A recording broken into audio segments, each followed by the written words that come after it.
Hi all welcome to this channel. ഇന്ന് നമ്മൾ data representation and Boolean ആൾജിബ്രയിലെ part 3 പഠിക്കാൻ പോകുന്നത്. അപ്പം നമ്മൾ കഴിഞ്ഞ 2 വീഡിയോയിലും ഡാറ്റ റെപ്രസെന്റേഷൻ ആൻഡ് ബൂളിയൻ ആൾജിബ്രയിലെ നമ്പർ സിസ്റ്റം എന്താണെന്ന് പഠിച്ചു ആൻഡ് നമ്പർ സിസ്റ്റത്തിലുള്ള കൺവേർഷൻസ് പഠിച്ചു. ഓക്കെ, ഇനി നമ്മൾ നേരെ ഡാറ്റ റെപ്രസെന്റേഷൻ എന്താണെന്ന് പഠിക്കാൻ പോകുന്നത്. അപ്പോൾ ഇതിന്റെ ചെറിയൊരു കോൺസെപ്റ്റ് എന്ന് പറഞ്ഞുതരാം. ഡാറ്റ റെപ്രസെന്റേഷൻ ഉദ്ദേശിച്ചത് നമ്മൾ റിയൽ വേൾഡ് ഡാറ്റ അല്ലെ, റിയൽ വേൾഡ് പ്രോബ്ലം സോൾവ് ചെയ്യാനാണ് നമ്മൾ കമ്പ്യൂട്ടേഴ്സ് യൂസ് ചെയ്യുന്നത്. അതിനാണ് കമ്പ്യൂട്ടർ സയൻസ്. ഓക്കെ, അപ്പോൾ ഈ റിയൽ വേൾഡ് ഡാറ്റ കമ്പ്യൂട്ടേഴ്സിന് മനസ്സിലാവുന്നത് ഡയറക്റ്റ് അല്ല. കമ്പ്യൂട്ടേഴ്സിന് ഇത് എന്ത് ചെയ്യാം, ഒന്ന് കൺവേർട്ട് ചെയ്തിട്ടാണ് കമ്പ്യൂട്ടറിന്റെ മെമ്മറി സ്റ്റോർ ചെയ്യുന്നത്. ഓക്കെ, അതാണ് ആ റിയൽ വേൾഡ് ഡാറ്റനെ റെപ്രസെന്റ് ചെയ്യുന്ന രീതി കമ്പ്യൂട്ടർ എങ്ങനെയാണ് എന്നാണ് ഈ ഒരു ടോപ്പിക്ക് പറയാൻ പോകുന്നത്. അപ്പോൾ ഇത് സിമ്പിൾ നമ്പേഴ്സ് മുതൽ കോംപ്ലക്സ് മൾട്ടിമീഡിയ എന്ന് ഉദ്ദേശിച്ചത് സൗണ്ട്, ഓക്കെ, അല്ലെങ്കിൽ വീഡിയോ, ഓഡിയോ, പിക്ചേഴ്സ്, അങ്ങനത്തെ കാര്യങ്ങൾ. ഓക്കെ, അപ്പോൾ ഇതൊക്കെ എങ്ങനെയാണ് കമ്പ്യൂട്ടർ മനസ്സിലാക്കുന്നത്? കമ്പ്യൂട്ടറിന് നമ്മൾ കാണുന്ന പോലെയല്ല കമ്പ്യൂട്ടർ മനസ്സിലാക്കുന്ന ഡാറ്റ. ഓക്കെ, അപ്പൊ അതാണ് ഞാൻ പറയാൻ പോകുന്നത്. അപ്പൊ അതിന് തൊട്ട് മുന്നേ നമുക്ക് എന്ത് ചെയ്യണം, ഒരു ചെറിയൊരു ടോപ്പിക് ഉണ്ട്. അതിൽ ബൈനറി അരിത്തമെറ്റിക് ഫണ്ടമെന്റൽസ് എന്ന് വെച്ചാൽ ബൈനറി നമ്പേഴ്സിലുള്ള അരിത്തമെറ്റിക് അല്ലെങ്കിൽ അഡീഷൻ ആൻഡ് സബ്സ്ട്രാക്ഷൻസിന്റെ ബേസിക്സ് ആണ്. ഓക്കെ, മാത്തമാറ്റിക്സിലെ ഏത്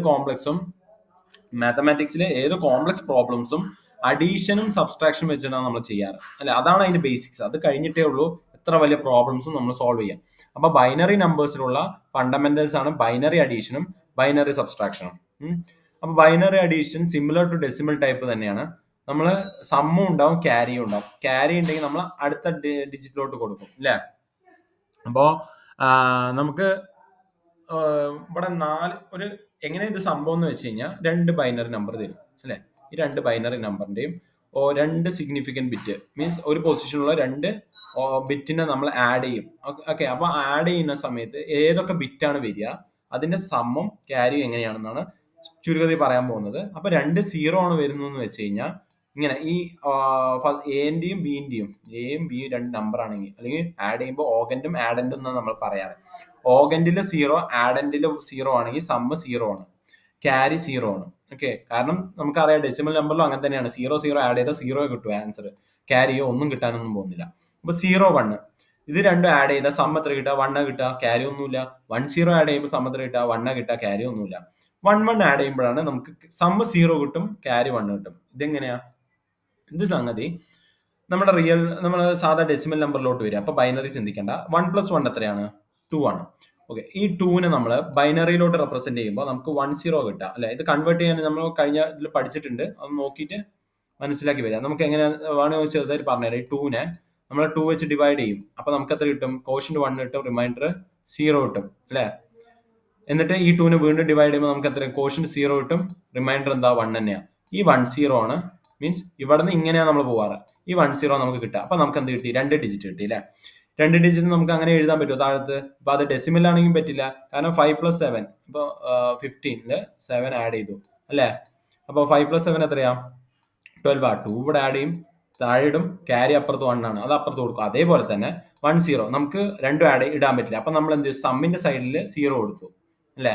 സമ്മിന്റെ 0 കൊടുത്തു, ക്യാരിന്റെ അവിടെ എന്താ എടുത്തു, 1 കൊടുത്തു. അങ്ങനെയാണ് കാര്യങ്ങൾ. അപ്പോൾ ഇതാണ് ഇതിന്റെ ചുരുക്കത്തിലെ ലോജിക്ക്. അപ്പൊ സം എത്ര കിട്ടും, 0 കിട്ടും, ക്യാരി എത്ര കിട്ടും, 1 കിട്ടും. അതാണ് ഇതിന്റെ എക്സാമ്പിള്. ഇത് ഇപ്പോ ഇവിടെ റബ്ബർ. അപ്പൊ ഇതിലെങ്ങനെയാണ് നമ്മൾ ഒരു എക്സാമ്പിൾ നോക്കാൻ പോകുന്നത്. അപ്പൊ ഈ ഒരു ലോജിക്ക് വെച്ചിട്ടാണ് നമ്മൾ എക്സാമ്പിൾ ചെയ്യാൻ പോകുന്നത്. അപ്പൊ 1 + 1 ആഡ് ചെയ്യുമ്പോൾ എത്ര കിട്ടും, സമ്മ 0 കിട്ടും, ക്യാരി എത്രയാണ്, 1. വീണ്ടും 1 + 1 എത്രയാണ്, 1 0 മീൻസ് 2 ആണ്. ഓക്കെ, ആൻഡ് ഈ 0 അതിൻ്റെ കൂടെ ഈ 2ന്റെ കൂടെ വീണ്ടും 0 ആഡ് ചെയ്ത് കഴിഞ്ഞാൽ നമുക്ക് മീൻസ് 2 തന്നെ കിട്ടുക. അപ്പൊ നമുക്ക് എന്ത്, 2ന് 1 0 റെപ്രസെന്റ് ചെയ്യാം. അപ്പോൾ 0 ഇവിടെ, 1 ഇവിടെ. ഓക്കെ, ഇനി ഈ 1 + 0 1 + 0 1, അപ്പൊ 1 താഴെ ഇട്ടു. ഇനി 1ഉം 1ഉം ആഡ് ചെയ്തപ്പോൾ 2 കിട്ടി, 0 ഇവിടെ ഇട്ടു, ക്യാരി ഇവിടെ കൊടുത്തു. ഇനി ഇവിടെ ഒന്നുമില്ല, അപ്പൊ ആ 1 എന്ത് ചെയ്തു, അങ്ങനെ താഴെ ഇട്ടു, ആൻസർ നമുക്ക് കിട്ടി. ഒരു ചെറിയ എക്സെപ്ഷൻ കേസ് ഉണ്ട്. നമ്മൾ പറഞ്ഞു 1ഉം 1ഉം ആഡ് ചെയ്താൽ നമുക്ക് 1 0 കിട്ടും അല്ലെ. ചില സമയത്ത് നമ്മൾ ഇങ്ങനെ ആഡ് ചെയ്യുമ്പോൾ നമുക്ക് ഇവിടെയും 1 ഉണ്ട് വെക്കും. ഇപ്പോൾ തൽക്കാലം ഇവിടെയും 1 ഉണ്ട്. അപ്പൊ നമുക്ക് ഇവിടെ ആഡ് ചെയ്ത് കഴിഞ്ഞാൽ 0 കിട്ടി, 1 ഇവിടെ കൊടുത്തു. അപ്പൊ നമുക്ക് ഇവിടെ 3 1 വന്നു അല്ലെ. 1 + 1 1 0 + 1 എന്താ, 1 1. ഓക്കെ, അപ്പൊ ഇതൊരു എക്സെപ്ഷൻ ആണ്. ചില സമയത്ത് ഇങ്ങനെ ആവും. അപ്പൊ അത് 3 1 കിട്ടിക്കഴിഞ്ഞാൽ എന്താ ആൻസർ, സമ്മ് 1 ക്യാരി 1. ഓക്കെ, 2 വണ്ണാണ് ഉള്ളത് കൊണ്ട് സം എന്താണ് 0 ക്യാരി 1 അങ്ങനെയായിരുന്നു വന്നത്. ഇനി നമ്മൾ സബ്സ്ട്രാക്ഷന്റെ അവിടെ പോവാ. സബ്സ്ട്രാക്ഷന്റെ അവിടെ ഒരു ബോറോവും പിന്നെ ഡിഫറൻസും പറയുന്ന 2 കാറ്റഗറിയാണ്. ഡിഫറൻസ് ആണ് താഴത്തെ, ബോറോ മുകളത്തെ. മീൻസ് തൊട്ടപ്പുറത്തെ ഹയർ ഓർഡർ ബിറ്റ് നിന്നിട്ട് നമ്മൾ എന്ത് ചെയ്യുന്നു, ഒന്ന് കടമെടുക്കുന്നു. എപ്പോഴാണ് ഈ കടമെടുക്കുന്നത് വെച്ചാൽ മേലെയുള്ള നമ്പർ ചെറുതും താഴെയുള്ള നമ്പർ വലുതും. ഇപ്പൊ ഡെസിമലും അങ്ങനെ തന്നെയാണ് അല്ലെ, മേലെ 0 താഴെ 1. അപ്പൊ നമുക്ക് കാണുമ്പോഴേ അറിയേണ്ടത് 0 ചെറുതാണ്. അപ്പൊ നമ്മൾ എന്ത് ചെയ്യും, ഒരു ബോറോ എടുക്കും, എന്നിട്ട് ഡിഫറൻസ് 1 എടുക്കും. ഓക്കെ, ഈ ബോറോ എടുക്കുന്നത് ഹയർ ഓർഡർ ബിറ്റ്. മീൻസ് നമ്മൾ ഇവിടെ നമ്മൾ റൈറ്റ് സൈഡിൽ നിന്നാണ് തുടങ്ങുക, LSB എന്നാണ് നമ്മൾ തുടങ്ങുക, എന്നിട്ട് MSB എത്തും. ഓക്കെ, ആൻഡ് ഞാൻ ആദ്യം കോൺസെപ്റ്റ് പറഞ്ഞുതരാം. 1 - 0 1 ആണ് ഡിഫറൻസ്, ബോറോ 0. 1 - 1 രണ്ടും 0 ആണ്. അപ്പോൾ 0 - 0 1 - 1 രണ്ടും ഈക്വൽ ആണ്. And 1 - 0 difference 1, borrow 0. 0 - 1 രണ്ടും 1 വരും. ഓക്കെ, മീൻസ് ഡിഫറൻസും 1 വരും, ബോറോവും 1 വരും. അപ്പോൾ ഒരു എക്സാമ്പിൾ എടുത്തു. 1 - 1 ഈ കോമ്പിനേഷനിൽ ഏതാ? 1 - 1. 0 ആണ് ഡിഫറൻസ്, ബോറോ 0. 0 താഴെ ഇട്ടു. അയ്യോ പക്ഷെ എന്തായി പോയി 0. ഓക്കെ, 0 താഴെ ഇട്ടു. ഓക്കെ, ഈ 0. ഇനി 1 - 0 1 - 0 എന്താ ഡിഫറൻസ്? ഡിഫറൻസ് നോക്കുക 1. ഓക്കെ, ആൻഡ് 1 - 1 1 - 1 എന്താ ഡിഫറൻസ്? 0. ഓക്കെ, 0 ഇട്ടു. ഇനി 1 - 0 അതും അതെ 1. 1 - 1 0. ഇതൊരു സിമ്പിൾ എക്സാമ്പിൾ ആയതുകൊണ്ട് നമുക്ക് എന്ത് ചെയ്യാം, അങ്ങനെ കിട്ടും. ഇനി നമുക്ക് ഈ ഒരു കേസ് വരുന്ന സാധനം നോക്കിക്കോളാം കേട്ടോ. അപ്പൊ നമുക്ക് ഇവിടെ എന്താ വന്നത്? 0 - 1 അല്ലേ. അപ്പൊ നമുക്ക് ഇവിടെ ഈ ഒരു കേസാണ് വന്നത്, സെക്കൻഡ് കേസാണ് വന്നത്. ഡിഫറൻസ് എന്താണ്? 1 അല്ലെ. ബോറോ എന്താണ്? ബോറോ എന്താണ്? 1. ഇതെന്താണ് ഉത്തരം? ഇത് ലോജിക്ക് എന്താണ് ഇവിടെ? ഞാൻ പറഞ്ഞുതരാം. 0 - 1 പറഞ്ഞപ്പോൾ ഇവിടെ ചെറുതാണ്, തൽക്കാലം നമുക്ക് എന്ത് ചെയ്യാം, മൈനസ് ചെയ്യാൻ പറ്റില്ല. അപ്പൊ നമ്മൾ എന്ത് ചെയ്തു, തൊട്ടിപ്പുറത്ത് നിന്ന് എന്ത് ചെയ്തു, 1 കടമെടുത്തു അല്ലെ. തൊട്ടിപ്പുറത്ത് 1 ഉണ്ട്, വലുതാണ്. വലുതുള്ള നമ്പറിനെ നമ്മൾ എന്ത് ചെയ്യും, വലുതിൽ നിന്നിട്ട് ചെറുത് എന്ത് ചെയ്യും, കടമെടുക്കും. അപ്പൊ ഇവിടെ എന്തായി, 0 ആയി. ഈ 1 പോയി 0 ആയി. ഇവിടെ എന്താണെന്ന് വെച്ചാൽ 0 പോയി 10 ആവും. ഓക്കെ, അപ്പോൾ 0 പോയി 1 ആവില്ല, 0 പോയി 10 ആവും. എന്നിട്ട് ഈ 2 നിന്നിട്ട് 1 കുറയ്ക്കും. അപ്പൊ എത്ര കിട്ടും നമുക്ക്? ആൻസർ 1 കിട്ടും. ഓക്കെ, അപ്പൊ നമുക്ക് എന്താ, ഈ ഒരു കാര്യം ഇതിന്റെ തമ്മിലുള്ള പ്രശ്നം കഴിഞ്ഞു. അപ്പോൾ 10 നിന്ന് 1 കുറച്ചപ്പോൾ എത്ര കിട്ടി? 1 കിട്ടി. ഇനി നമ്മൾ ബാക്കിയുള്ളത് നോക്കാം. 0 0 ആഡ് ചെയ്തപ്പോൾ ഇവിടെ ഏതാ 0 0? 0ന്റെ ഡിഫറൻസ് 0 ആണ്. ഇനി ഈ 0 നമ്മൾ ഡിഫറൻസ് നോക്കുമ്പോൾ അതും 0 ആണ്. 1 - 1 എത്രയാണ്? 0 ആണ്. ഓക്കെ, നമുക്ക് എല്ലാം ഇത് നോക്കേണ്ട കാര്യമൊന്നുമില്ല, ഏകദേശം നമുക്ക് തന്നെ അറിയാം, ധാരണയുണ്ട്. ഓക്കെ, അപ്പോൾ ഇങ്ങനെയാണ് ഡിഫറൻസ് നടക്കുന്നത്. പിന്നെ ഒരു ചെറിയ കാര്യം എന്ന് വെച്ചാൽ ചിലപ്പോൾ നമുക്ക് ഇവിടെ നിന്ന് കടമെടുക്കാൻ ഇവിടെ ചിലപ്പോൾ 0 തന്നെ ആവണമെന്നില്ല, സോറി 1 തന്നെ ആവണമെന്നില്ല ഈ ഭാഗം. ഓക്കെ, ഇവിടെ ചിലപ്പോൾ 0 ആയിരിക്കും. അപ്പോൾ നമ്മൾ എന്ത് ചെയ്യുന്നത് വെച്ചാൽ 1 എവിടെയാണ് കിട്ടുന്നത് അവിടെ പോകും. അപ്പോൾ ഈ തൽക്കാലം ഈ കേസിൽ ഇവിടെ 1 അല്ല 0 എന്ന് ചോദിക്കും. അപ്പോൾ നമ്മൾ തൊട്ടടുത്തുള്ള 0 നിന്ന് കടമെടുക്കില്ലല്ലോ, പറ്റില്ല. അപ്പൊ അപ്പുറത്തുനിന്ന് നോക്കും, അതും പറ്റില്ല. യെസ്, ഇവിടെയാണ് 1 ഉള്ളത്. അപ്പൊ ഇവിടെ എന്ത് ചെയ്തു, 0 ആക്കി, ഇവിടെ 1 0 ആക്കി. ഓക്കെ, ഇവിടെ എന്ത് ചെയ്തു, അടുത്ത ആളുടെ നിന്ന് നമ്മൾ ഇങ്ങോട്ട് കട കൊടുക്കണം, ഇവിടം വരെ എത്തണം. അപ്പൊ ഇവിടെ നിന്ന് എന്ത്, ഇതിനെ 10 എന്ത് ചെയ്തു, 1 ആക്കി, ഈ 0നെ 10 ആക്കി. ഓക്കെ, എന്നിട്ട് ഇതിനെ വട്ടി 1 ആക്കി, ഇവിടെ നിന്ന് 10 ആക്കി. ഓക്കെ, അപ്പൊ അങ്ങനെയാണ് ലോജിക്ക് നടക്കുക, മീൻസ് കാര്യങ്ങൾ. ഓക്കെ, ഇനി അടുത്തതാണ് ഡാറ്റ റെപ്രസെന്റേഷൻ. സോ നമ്മൾ കോൺസെപ്റ്റിലേക്ക് എത്തി. ഡാറ്റ റെപ്രസെന്റേഷൻ എന്ന് വെച്ചാൽ റിയൽ വേൾഡ് ഡാറ്റനെ നമ്മൾ കമ്പ്യൂട്ടർ എങ്ങനെയാണ് റെപ്രസെന്റ് ചെയ്യുന്നത്. അപ്പോൾ റിയൽ വേൾഡ് ഡാറ്റയിൽ എന്തൊക്കെ ടൈപ്പ് ഡാറ്റ ഉണ്ട്? നമ്പേഴ്സ് ഉണ്ട്, ക്യാരക്ടേഴ്സ് ഉണ്ട്, ഇമേജസ്, വീഡിയോസും ഓഡിയോസും. അപ്പോൾ ഇവരെ എങ്ങനെയൊക്കെയാണ് റെപ്രസെന്റ് ചെയ്യുന്നത്? പക്ഷെ നമുക്ക് ഈ ഒരു ടോപ്പിക് കയറുമ്പോൾ നമുക്കൊരു കാര്യം മനസ്സിലാക്കണം. കമ്പ്യൂട്ടറിന് ഏത് ഡാറ്റ കൊടുത്താലും 1ഉം 0ഉം വെച്ചിട്ടേ അത് എന്ത് ചെയ്യുള്ളൂ, മനസ്സിലാക്കുള്ളൂ. ഇതാണ് ബേസ്. ഓക്കെ, അപ്പോൾ ഇതിന്റെ മുകളിലുള്ള എത്ര വലിയ ഡാറ്റ വന്നാലും 1ഉം 0 കൺവേർട്ട് ചെയ്തിട്ടേ അത് എന്ത് ചെയ്യുള്ളൂ, പ്രോസസ്സും ചെയ്യുള്ളൂ, സ്റ്റോറും ചെയ്യുള്ളൂ കമ്പ്യൂട്ടർ. ഓക്കെ, അപ്പോൾ നമ്പേഴ്സ് വന്നു കഴിഞ്ഞാൽ എന്ത് ചെയ്യും, നമ്പേഴ്സിനെ തന്നെ മറ്റേ ബൈനറിയിലോട്ട് കൺവേർട്ട് ചെയ്യുക. സിമ്പിൾ ആണ്, നമ്പേഴ്സിനെ ബൈനറിയിലോട്ട് കൺവേർട്ട് ചെയ്യും. ക്യാരക്ടേഴ്സിന് എന്താ ചെയ്യാന്ന് വെച്ചാൽ ഒരു സ്റ്റാൻഡേർഡ് ഉണ്ട്. ക്യാരക്ടേഴ്സിന് ഒരു ടേബിള് ഒരു ഓർഗനൈസേഷൻ ഉണ്ടാക്കി വെച്ചിട്ടുണ്ട്. കുറെ ഓർഗനൈസേഷൻ ഓരോ ടേബിൾ ഉണ്ടാക്കിയിട്ടുണ്ട്. പക്ഷെ നമ്മൾ സ്റ്റാൻഡേർഡ് ആയിട്ട് യൂസ് ചെയ്യുന്നത് ആസ്കി ആണ്. പിന്നെ യൂണിക്കോഡ് ആണ് ഇപ്പോൾ യൂസ് ചെയ്യുന്നത്. കാരണം ആസ്കിയെക്കാട്ടും വലുതാണ് യൂണിക്കോഡ്. ഓക്കെ, ഇപ്പോൾ തൽക്കാലം ആസ്കിന്റെ കാര്യം പറയുകയാണെങ്കിൽ ഓരോ ക്യാരക്ടറിനും എന്താണ്, ഒരു നമ്പർ അസൈൻ ചെയ്ത് വെച്ചിട്ടുണ്ടാവും അല്ലെ. ഈ ഓരോ ക്യാരക്ടറിനെ അസൈൻ ചെയ്ത് വെക്കുക വെച്ചാൽ 2 ക്യാരക്ടറിനും ഒരേ നമ്പർ ഉണ്ടാവില്ല. അപ്പോൾ എ ആണെങ്കിൽ എന് 5 ആണെങ്കിൽ 5 തന്നെ ആയിരിക്കും ആ എന് ഉണ്ടാവുക ലൈഫ് ലോങ്. ഇപ്പോൾ ആസ്കിന്റെ ടേബിൾ എന്താന്ന് വെച്ചാൽ എൻ എന്താണ് ഈക്വൽ ടു 96 ആണ് ആസ്കിന്റെ. ഇത് സ്റ്റാൻഡേർഡ് ആണ്. ഓക്കെ, അപ്പൊ എ ഈക്വൽ ടു 96 തന്നെയാണ് ആസ്കിന്റെ കാഴ്ചപ്പാടില്. ഓക്കെ, അപ്പോ അങ്ങനെയാണ് എന്നിട്ട് ഈ നമ്പറിന് എന്ത് ചെയ്യും, ബൈനറിയിലോട്ട് കൺവേർട്ട് ചെയ്തിട്ടാണ് സ്റ്റോർ ചെയ്യുക. അപ്പൊ 96ന്റെ ഒരു നമ്പർ സീക്വൻസ് എന്തെങ്കിലും ഒക്കെ ആയിരിക്കും. ഓക്കെ, 1010. എന്നിട്ട് ആ 1010 ആണ് കമ്പ്യൂട്ടർ എന്ത് മനസ്സിലാക്കുക, ഓ ഇത് എ ആണ് എന്ന് മനസ്സിലാക്കാം. ഓക്കെ, ആൻഡ് ഇൻ അതർ കേസിൽ പോകുമ്പോൾ വീഡിയോസും ഓഡിയോസിലും ഒക്കെ വരുമ്പോൾ നമ്മൾ എന്താ ചെയ്യാം, വീഡിയോസ് ആൻഡ് ഓഡിയോസിലോട്ട് വരുമ്പോൾ നമ്മൾ എന്താ ചെയ്യാം, ഓക്കെ, പിക്സൽ കളേഴ്സ് ഉണ്ട്, പിന്നെ ഇമേജ് ഇന്റൻസിറ്റി ഉണ്ട്. മീൻസ് ഇമേജസ്, ഒരു ഇമേജ് എടുക്കുമ്പോൾ കുറെ കളർ ഉണ്ട്, ആൻഡ് ഈ കളറിനെല്ലാം ഓരോ dot dot dot pixel pixel രൂപത്തിലാണ് എന്ത് ചെയ്യുക, ഒരു വലിയൊരു ഇമേജ് ആക്കി എടുക്കുക അല്ലെ. അപ്പോൾ ആ ഒരു ഇമേജിന് എന്ത് ചെയ്യും, നമ്പറിലോട്ട് സ്റ്റോർ ചെയ്യും. അല്ലെങ്കിൽ വീഡിയോസ് ആണെങ്കിൽ വീഡിയോസിന്റെ ഫ്രെയിംസിന് എന്ത് ചെയ്യും, ബൈനറിയിലോട്ട് സ്റ്റോർ ചെയ്തിട്ടാണ് പ്രോസസ് ചെയ്യുന്നത്. അല്ലെങ്കിൽ ഒരു സിനിമ കാട്ടുന്നതും എല്ലാം ഈ ബൈനറി ഡാറ്റ വെച്ചിട്ടാണ് കമ്പ്യൂട്ടർ. അപ്പോൾ ഓഡിയോ അതേപോലെ തന്നെ. സൗണ്ട് എന്താണ്, നേച്ചുറലില് സൗണ്ട് എന്താ, വേവ്സ് ആണ്. വേൾഡിലെ സൗണ്ട് ഒക്കെ വേവ്സ് ആണ്. അപ്പൊ ഈ വേവ്സിന് എന്ത് ചെയ്യും, ഇത് സാമ്പിൾ ചെയ്ത് ക്വാണ്ടൈസ് ചെയ്തിട്ടായിരിക്കും. മീൻസ് ഇത് രണ്ട് ടെക്നിക്കാണ്. ഡിജിറ്റൽ ഇലക്ട്രോണിക്സിലാണ് പഠിക്കുക നമ്മള്, എന്താ സൗണ്ട് വേവ് എങ്ങനെയാണ് സാമ്പിൾ ചെയ്യുക, ക്വാണ്ടൈസ് ചെയ്യാന്ന്. അപ്പൊ ഈ സൗണ്ട് വേവ്സിന് എന്ത് ചെയ്യും, ബൈനറിയിലോട്ട് കൺവേർട്ട് ചെയ്യും. ഓക്കെ, എന്നിട്ടാണ് എന്ത് ചെയ്യുക, സാമ്പിൾ മീൻസ് ഇതിനെ സൗണ്ട് രൂപം കമ്പ്യൂട്ടർ എന്താ ജനറേറ്റ് ചെയ്യുക അല്ലെങ്കിൽ പ്രോസസ് ചെയ്യാം. ഓക്കെ, അപ്പൊ ഡാറ്റ റെപ്രസെന്റേഷൻ എന്ന് വെച്ചാൽ ഒരു സിസ്റ്റമാറ്റിക്, ഒരു ശരിക്കും സ്ട്രക്ചേർഡ് ഡെഫിനിഷൻ എന്ന് പറയുന്നത് ഒരു സിസ്റ്റമാറ്റിക് പ്രോസസ് ആണ്. ഡാറ്റ റെപ്രസെന്റേഷൻ ഒരു പ്രോസസ് ആണ്. ഡൈവേഴ്സ് ടൈപ്പ് ഓഫ് ഡാറ്റ, നേച്ചറിലുള്ള ഡൈവേഴ്സ് ടൈപ്പ് ഓഫ് ഡാറ്റനെ ബൈനറി ഫോർമാറ്റിലോട്ട് എൻകോഡ് ചെയ്യും. ഓക്കെ, നേച്ചറിലുള്ള diverse type of data means കുറെ ടൈപ്പ് ഓഫ് ഡാറ്റ ഉണ്ട് നേച്ചറിൽ. ആ ടൈപ്പിനെ എല്ലാം എന്ത് ചെയ്യും, ആദ്യം ഒരു യൂണിഫൈഡ് ഫോർമാറ്റ് ആക്കും. മീൻസ് കമ്പ്യൂട്ടറിന്റെ യൂണിഫൈഡ് ഫോർമാറ്റ് എന്താ, ബൈനറി ഫോർമാറ്റ് ആക്കിയിട്ടാണ് കമ്പ്യൂട്ടർ എന്ത് ചെയ്യുക, ഡാറ്റ റെപ്രസെന്റ് ചെയ്യുക. അപ്പൊ ഇതൊരു സിസ്റ്റമാറ്റിക് പ്രോസസ്സ് തന്നെയാണ്. കണ്ടോ, ഈ ഒരു അപ്രോച്ചിൽ തന്നെയാണ് എല്ലാ ഡാറ്റയും എന്ത് ചെയ്യുക, പ്രോസസ് ചെയ്യുക. എന്തൊരു ഡാറ്റയാണെങ്കിൽ ആദ്യം അത് ഡിജിറ്റലാക്കുക, എന്നാൽ എന്ത് ചെയ്യുള്ളൂ, കമ്പ്യൂട്ടർ മനസ്സിലാക്കുള്ളൂ. അപ്പൊ ഇങ്ങനെ ആക്കി കഴിഞ്ഞാൽ പറഞ്ഞ പോലെ കമ്പ്യൂട്ടർ എന്താ, സ്റ്റോർ ചെയ്യും, മാനിപ്പുലേറ്റ് ചെയ്യും. പിന്നെ എന്ത് ഇൻഫർമേഷൻ ഇന്റർപ്രറ്റ് ചെയ്യുകയാണെങ്കിൽ അത് ചെയ്യും. ഇന്റർപ്രറ്റ് എന്ന് വെച്ചാൽ തിരിച്ചറിയാം. മാനിപ്പുലേറ്റ് ചെയ്യുന്ന വെച്ചാൽ ഡാറ്റയിൽ എന്തെങ്കിലും ചേഞ്ച് ഉണ്ടെങ്കിൽ അത് വരുത്താം. ഓക്കെ, സോ നമ്മള് ഒരു ജനറൽ ആയിട്ട് പറഞ്ഞു, കമ്പ്യൂട്ടർ ഡാറ്റ റെപ്രസെന്റ് ചെയ്യുന്നത് ഒരു മീൻസ് എല്ലാം ബൈനറി ഫോർമാറ്റിലാണ് അല്ലെ. അപ്പോ കുറെ തരം ഡാറ്റ ഉണ്ട് റിയൽ വേൾഡിൽ.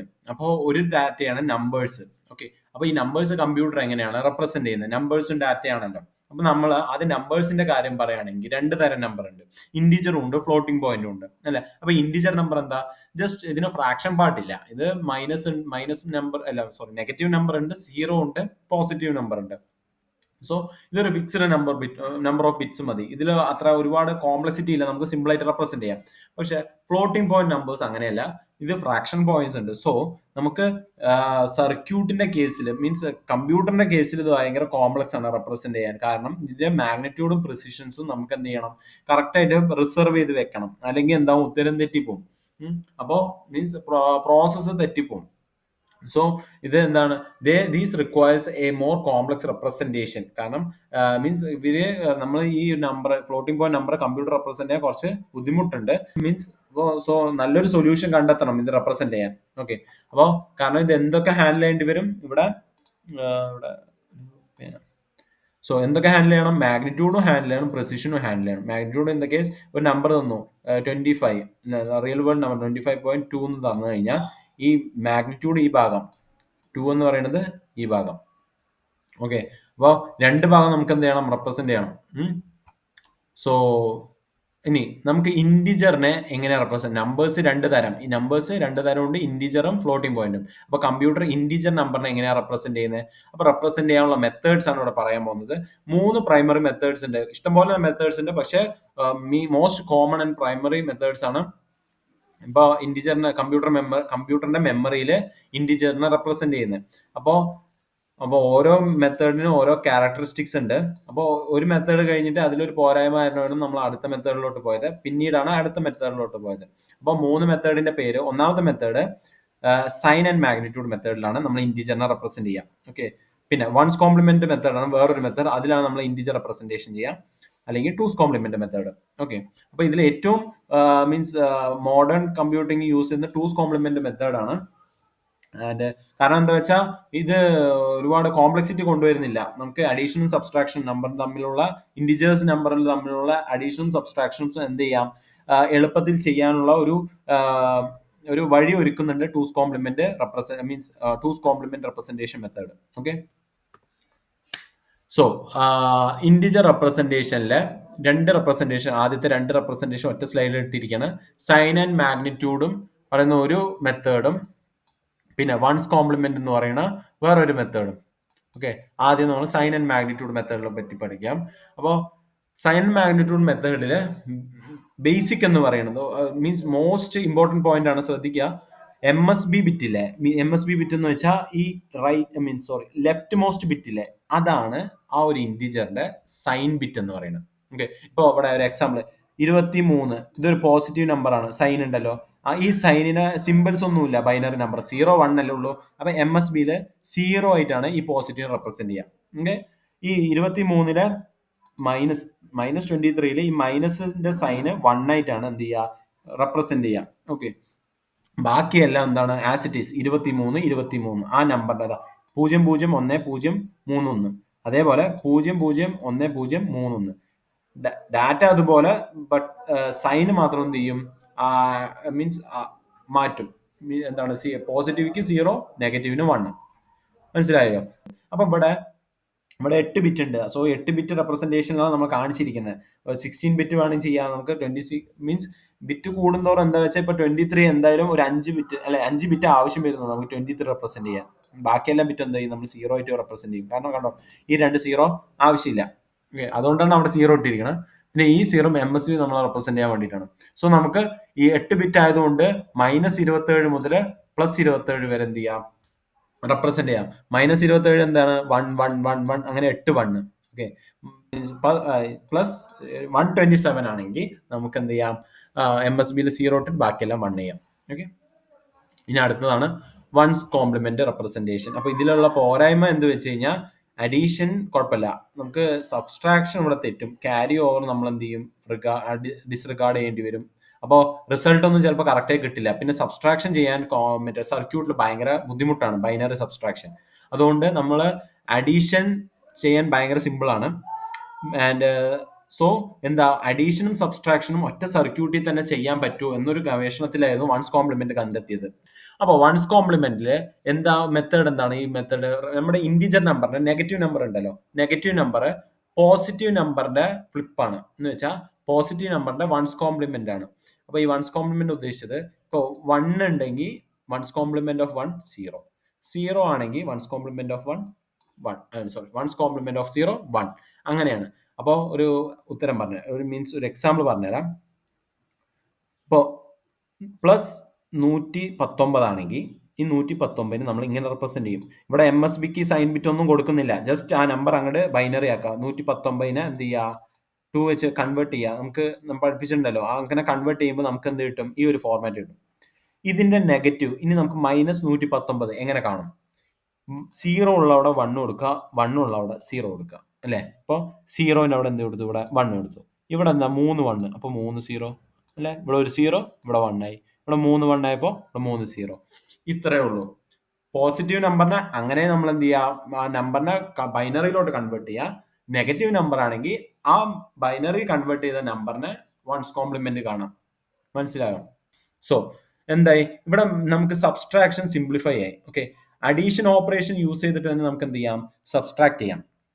പക്ഷെ ഒരു ചെറിയ പ്രശ്നം എന്ന് വെച്ചാൽ +0 -0 ഇങ്ങനത്തെ ഒരു ചെറിയ പ്രശ്നം വന്നു. എന്താ വെച്ചാൽ ഇൻഡിജറിൽ 0 എന്ന് പറയുന്നത് പോസിറ്റീവും നെഗറ്റീവും ഒന്നും അല്ല. 0 ഒരു ഐഡൽ സ്റ്റേറ്റ് ആണ്. ഓക്കെ, അപ്പോൾ ഇത് നമുക്ക് പോസിറ്റീവിൽ നമ്മൾ ശരിക്കും നമ്മൾ ഒരു സൈനൊന്നും കൊടുക്കാറില്ല. അപ്പോൾ നമ്മൾ ഓട്ടോമാറ്റിക് എന്താണ്, ആ പോസിറ്റീവായിട്ട് തന്നെ നമ്മൾ എന്ത് ചെയ്യും, വിചാരിക്കും. പക്ഷെ നെഗറ്റീവും ഇങ്ങനെ വരാൻ ചാൻസ് ഉണ്ട് ചില സമയത്ത്. ഇപ്പോൾ ഒരു എക്സാമ്പിൾ പറയുകയാണെങ്കിൽ നമുക്ക് 5നെ -5 വെച്ച് എന്ത് ചെയ്യണം, ഹരിക്കണം അല്ലേ, നമുക്ക് സബ്സ്ട്രാക്ട് ചെയ്യണം. ഓക്കെ, അപ്പൊ നമ്മൾ എന്ത് ചെയ്യും, ആഡ് ചെയ്യും. ഓക്കെ, ഇനി ഇതിലെ ബൈനറി അഡീഷൻ എങ്ങനെയാണെന്ന് നമ്മൾ നോക്കാം കേട്ടോ. എങ്ങനെയാണ് നമുക്ക് ബൈനറി അഡീഷൻ വെച്ചിട്ട് സബ്സ്ട്രാക്ട് ചെയ്യാം. അപ്പൊ നമുക്ക് +5നും -5നും എന്ത് ചെയ്യണം, സബ്സ്ട്രാക്ട് ചെയ്യണം. അപ്പൊ നമ്മൾ എന്ത് ചെയ്തു, 5ന്റെ ബൈനറി നോക്കി. 5ന്റെ പോസിറ്റീവ് 5 എത്രയാണ്, 101 അല്ലേ. നമ്മൾ ചുമ്മാ ഒരു 4 ബിറ്റിലാണ് റെപ്രസെന്റ് ചെയ്യുന്നത്. ഇത് എന്താ സൈൻ ബിറ്റ് ഒന്നും അല്ല കേട്ടോ, 4 ബിറ്റിലാണ് റെപ്രസെന്റ് ചെയ്യുന്നത്. ഇതിന്റെ -5 എങ്ങനെയാണ് നമ്മൾ സബ്സ്ട്രാക്ട് ചെയ്യാം? ഇതിന്റെ എന്ത് ചെയ്യാം, വൺസ് കോംപ്ലിമെന്റ് എടുക്കാം. അപ്പോൾ 1ന്റെ അവിടെ എന്ത് ചെയ്യുക, 0 കൊടുക്കുക. സോറി, 0ന്റെ അവിടെ എന്ത് ചെയ്യുക, 1 കൊടുക്കുക. 1ന്റെ അവിടെ 0 കൊടുക്കുക. 0ന്റെ അവിടെ 1 കൊടുക്കുക. 1ന്റെ അവിടെ 0 കൊടുക്കുക. ഇത് നമ്മൾ എന്ത് ചെയ്യുന്നു, ആഡ് ചെയ്യുന്നു. അപ്പോൾ എന്താ കിട്ടുക നോക്കിയോ, 1 1 1 1 1. ഓക്കെ, 4 1 കിട്ടി. ഇത് ശരിയോ തെറ്റോ? ഓഫ് കോഴ്സ് ഇത് തെറ്റാണ്. കാരണം 5 - 5 നമ്മൾ എന്ത് ചെയ്യുമ്പോൾ മൈനസ് ചെയ്യുമ്പോൾ നമുക്ക് എന്താ കിട്ടണ്ടേ, 0 കിട്ടണ്ടേ. പക്ഷെ ഇവിടെ എന്താ കിട്ടിയിരിക്കണേ, ഫുൾ 1 കിട്ടിയിരിക്കണം അല്ലേ. അപ്പൊ അത് എന്താണ്, വാലിഡ് അല്ല. അപ്പോൾ ഇത് ഉദ്ദേശിക്കുന്നത് ഫുൾ 4 1 15 പോലെയാണ് വരുന്നത്. അപ്പോൾ അത് സിസ്റ്റത്തിന് തന്നെ ഒരു കൺഫ്യൂഷൻ ആണ്. കാരണം മീൻസ് ഫുൾ 0ന്റെ കോംപ്ലിമെന്റ് ആണ് ഈ 4 0ന്റെ കോംപ്ലിമെന്റ്. ശരിക്കും വരേണ്ടത് ഇങ്ങനെയാണ് അല്ലെ. ഇതിന്റെ വൺസ് കോംപ്ലിമെന്റ് എന്താ, 1 1 1 1 1. ഫുൾ 0ന്റെ വൺസ് കോംപ്ലിമെന്റ് എന്താ, 4 1. പക്ഷെ ഇങ്ങനെ ആയതുകൊണ്ട് എന്താ, കമ്പ്യൂട്ടറിന് ചിലപ്പോൾ ചെക്ക് ചെയ്യേണ്ടി വരും. ഫുൾ 1 വന്നുകൊണ്ട് ഇത് ചിലപ്പോൾ 15 ആണോ അതോ 0 ആണോ. അപ്പൊ അതിനൊരു സിസ്റ്റം നമുക്ക് സർക്യൂട്ട് കാണേണ്ടി വരും. അപ്പൊ വീണ്ടും ഡിസൈൻ എന്തായി, കോംപ്ലക്സ് ആയി.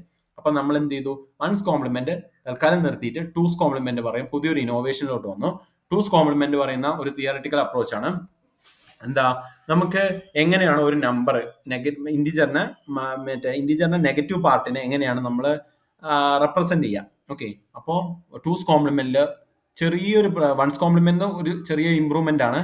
എന്താ, ഒരു നമ്പറിന്റെ വൺസ് കോംപ്ലിമെന്റ് കണ്ടുവയ്ക്കും. ഓക്കെ, ഇപ്പോൾ ഞാൻ പറയുന്നു, വീണ്ടും 5ന്റെ എക്സാമ്പിൾ എടുക്കുകയാണെങ്കിൽ 0 1 0 1. ഇത് 5 ആണ്. ഓക്കെ, ഇത് പോസിറ്റീവ് 5 ആണ്. ഇതിന്റെ നെഗറ്റീവ് 5 എന്താ, 1 0 1 0. ഓക്കെ, അപ്പോൾ ഈ വൺസ് കോംപ്ലിമെന്റ് നമ്മൾ കണ്ടു അല്ലെ. ഇതാണ് 5ന്റെ വൺസ് കോംപ്ലിമെന്റ്. ഇതിനെ ടൂസ് കോംപ്ലിമെന്റ് എങ്ങനെ ആക്കും? ഈ 5ന്റെ വൺസ് കോംപ്ലിമെന്റ് കണ്ടു. 5ന്റെ ടൂസ് കോംപ്ലിമെന്റ് എന്താ, ഈ വൺസ് കോംപ്ലിമെന്റിന്റെ കൂടെ 1 ആഡ് ചെയ്യുക. ഓക്കെ, അപ്പൊ എത്രയുണ്ട്, 1 1 0 1. ഇതാണ് ഈ 5ന്റെ two's complement. One's complement plus 1 ആണ് ടൂസ് കോംപ്ലിമെന്റ്. അതാണ് ഇവിടെ സ്റ്റെപ്പ് ബൈ സ്റ്റെപ്പ്. ആദ്യം ഒരു ബൈനറി കൺവേർഷൻ നടത്തുക. മീൻസ് ഒരു നമ്പർ തന്നിട്ടുണ്ടാവും, ഇങ്ങനെ 5 തന്നിട്ടുണ്ടാവും. ഇതിനെ ബൈനറിയിലോട്ട് ആക്കുക, ഇതിലിങ്ങനെ ആക്കി. ഓക്കെ, എന്നിട്ട് അതിന്റെ വൺസ് കോംപ്ലിമെന്റ് കാണാം. ഈ ബൈനറിന്റെ വൺസ് കോംപ്ലിമെന്റ് എന്താ, ഈ സാധനമാണ്. ഇതിന്റെ കൂടെ 1 ആഡ് ചെയ്ത് കഴിഞ്ഞാൽ add 1 to the result of one's complement. Add ചെയ്തപ്പോൾ നമുക്ക് ഫൈനൽ റിസൾട്ട് എന്ത് കിട്ടി, ഇതാണ് അതിന്റെ ടൂസ് കോംപ്ലിമെന്റ്. ഏതിന്റെ, ഈ 5ന്റെ ടൂസ് കോംപ്ലിമെന്റ്. ഓക്കെ, ഇനി ഇതെങ്ങനെയാണ് നമ്മൾ സബ്സ്ട്രാക്റ്റും ആഡും യൂസ് ചെയ്യുന്നത്. ഓക്കെ, അപ്പോൾ നമുക്ക് ഇവിടെ നമ്മൾ ഇവിടെ ഒരു എക്സാമ്പിളും കൂടി ഉണ്ട്. -38 എങ്ങനെ റെപ്രസെന്റ് ചെയ്യും? ആദ്യം +38ന്റെ ബൈനറി കാണാം, വൺസ് കോംപ്ലിമെന്റ് കാണാം, എന്നിട്ട് അതിന് കൂടെ ആഡ് ചെയ്ത് കഴിഞ്ഞാൽ നമുക്ക് എന്ത് ചെയ്യും, ടൂസ് കോംപ്ലിമെന്റ് കിട്ടും. ഈ ടൂസ് കോംപ്ലിമെന്റ് ആണ് -38ന്റെ ആൻസർ. ഓക്കെ, അപ്പൊ നമുക്ക് അപ്പോൾ പെട്ടെന്ന് ഒരാൾ പറയുന്നു, എനിക്ക് -17ന്റെ എന്താണ് ടൂസ് കോംപ്ലിമെന്റ് വേണമെന്ന് പറഞ്ഞു കഴിഞ്ഞാൽ 17ന്റെ ആദ്യം വെറും 17ന്റെ ബൈനറി കാണുക, അതിന്റെ വൺസ് കോംപ്ലിമെന്റ് കാണുക, പിന്നെ ടൂസ് കോംപ്ലിമെന്റ് കാണുക. ഓക്കെ, അതാണ് ആ 17ന്റെ ടൂസ് കോംപ്ലിമെന്റ് ആണ് -17 റെപ്രസെന്റ് ചെയ്യാം. ഓക്കെ, ഇനി ഇത് എങ്ങനെയാണ് നമ്മൾ അഡീഷനും സബ്സ്ട്രാക്ഷനും ഒക്കെ യൂസ് ചെയ്യുന്നത്? അഡീഷൻ കോമൺ അഡീഷൻ ആണ്. സബ്സ്ട്രാക്ഷന്റെ കേസിൽ നമ്മൾ ആഡ് ചെയ്യില്ലേ. അപ്പൊ ഞാൻ ഇവിടെ എന്ത് ചെയ്തു, 17ഉം 17ഉം രണ്ടും കൂടി മൈനസ് ചെയ്യാൻ പോകണം. ഓക്കെ, അല്ല സോറി, അല്ലെങ്കിൽ 5 തന്നെ എടുക്കാം. 17 വീണ്ടും കൺവേർട്ട് ചെയ്യണ്ടേ. അപ്പൊ നമ്മൾ ആ കേസ് എടുക്കാണ്. ഏത്, നമ്മൾ -5നെ 5 വെച്ചിട്ട് എന്ത് ചെയ്യുന്നു, ആഡ് ചെയ്യുന്നു അല്ലെ. -5 എത്രയാ, 1 0 1 1. ഇതിനെ എത്ര ഇവിടെ 0 1 0 1 വെച്ച് ആഡ് ചെയ്ത് നമുക്ക് എത്ര കിട്ടണം, 0 കിട്ടണം കേട്ടോ. മൈനസിനെ നമ്മൾ അഡീഷൻ വെച്ചിട്ടാണ് എന്ത് ചെയ്യുന്നത്, സബ്സ്ട്രാക്ട് ചെയ്യുന്നത്. 1. അപ്പോൾ 1 1 എത്രയാ, 0. വീണ്ടും 1 വന്നു. ഇവിടെ എന്താ, 0. വീണ്ടും 1 വന്നു. ഇവിടെ എന്താ, 0. വീണ്ടും 1 വന്നു, 0 1 വന്നു. ഈ ക്യാരിന് എന്ത് ചെയ്തു, നമ്മൾ കളഞ്ഞു. ഇത് ആവശ്യമില്ല. ഇതാണ് നമ്മുടെ ആൻസർ. അപ്പൊ നമുക്ക് എന്തായി, ഫുൾ 0 കിട്ടി. അപ്പൊ നമ്മൾ സബ്സ്ട്രാക്ഷൻ വർക്കായി. അപ്പൊ എന്തായി, അഡീഷൻ വെച്ചത് തന്നെ നമുക്ക് എന്ത് ചെയ്യാം, ആഡും ചെയ്യാം സബ്സ്ട്രാക്റ്റും ചെയ്യാം. ഓക്കെ, സോ ഇനി അടുത്തതാണ് subtraction simplified the power of complement. നമ്മൾ പറഞ്ഞത് തന്നെയാണ്, ഈ ടൂസ് കോംപ്ലിമെന്റ് വെച്ച് എങ്ങനെയാണ് നമ്മൾ സബ്സ്ട്രാക്ട് ചെയ്യുന്നത്, ആഡ് ചെയ്യുന്നത്. സോ ഓക്കെ, അപ്പോൾ ആദ്യം ഇവിടെ സബ്സ്ട്രാക്ഷൻ ആണ് സിംപ്ലിഫൈ ചെയ്തിരിക്കുന്നത്. സബ്സ്ട്രാക്ഷൻ എന്താണ്, ഭയങ്കര ബുദ്ധിമുട്ടുള്ള കാര്യമാണെന്ന് പറഞ്ഞല്ലോ. അപ്പൊ കോംപ്ലിമെന്റ് വെച്ച് നമുക്ക് എങ്ങനെ ചെയ്യാം, സബ്സ്ട്രാക്ട് ചെയ്യാം. വൺസ് കോംപ്ലിമെന്റിൽ ഇവിടെ പറഞ്ഞിട്ടുണ്ട്, നമ്മളുടെ മിനുവന്റും ഉണ്ട് സബ്സ്ട്രാൻഡും ഉണ്ട്. A - B എന്ന് വെച്ചാൽ A പറയുന്നത് മിനുവന്റും B പറയുന്നത് സബ്സ്ട്രാൻഡും. അല്ലേ? അപ്പോൾ സബ്സ്ട്രാൻഡിന് എന്ത് ചെയ്യുന്നു? നമ്മൾ വൺസ് കോംപ്ലിമെന്റ്, ഇതിന്റെ വൺസ് കോംപ്ലിമെന്റ് ആണ് B dash. Okay, B dash കാണുന്നു. എന്നിട്ട് നമ്മൾ ഈ സബ്സ്ട്രാൻഡിനെ നമ്മൾ എ വെച്ച് ആഡ് ചെയ്യുന്നു. അപ്പോൾ A plus B dash. Okay, ഇത് ആഡ് ചെയ്യുമ്പോൾ നമുക്കൊരു ക്യാരി വരികയാണെങ്കിൽ നമ്മൾ എന്ത് ചെയ്യുന്നു? ആ റിസൾട്ടിൻ്റെ കൂടെ, അപ്പോൾ നമുക്ക് സി പറയുന്ന ഒരു ഉത്തരം കിട്ടി, സീന് ഒരു ക്യാരിയും കൂടി ഉണ്ട്, ചെറിയ സി. ഈ സീൻ എന്ത് ചെയ്യുന്നു? Plus C. കാരണം ഈ സി ഏറ്റവും ലാസ്റ്റ് വന്നത്, മീൻസ് ക്യാരി ചെയ്തിട്ട് ഇനി ബാക്കി ആൻസർ എന്തെങ്കിലും വന്നു കഴിഞ്ഞാൽ ഈ സി ആഡ് ചെയ്തിട്ട് നമുക്കൊരു ഉത്തരം കിട്ടും. അതാണ് ടോട്ടൽ ഉത്തരം. മീൻസ് എ മൈനസ് ബിന്റെ ഉത്തരമാണ് ഇങ്ങനെ ഈ വൺസ് കോംപ്ലിമെന്റ് വെച്ച് നമ്മൾ ചെയ്തിരിക്കുന്നത്. ഓക്കെ, ഇനി ടൂസ് കോംപ്ലിമെന്റ് വെച്ച് നമ്മൾ എന്ത് ചെയ്യുന്നു?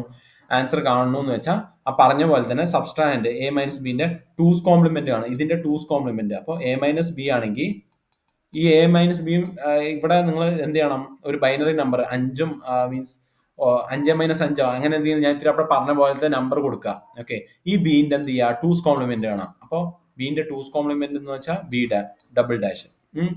എന്നിട്ട് എയും ഈ ബി ഡാഷും കൂടി എന്ത് ചെയ്യുക?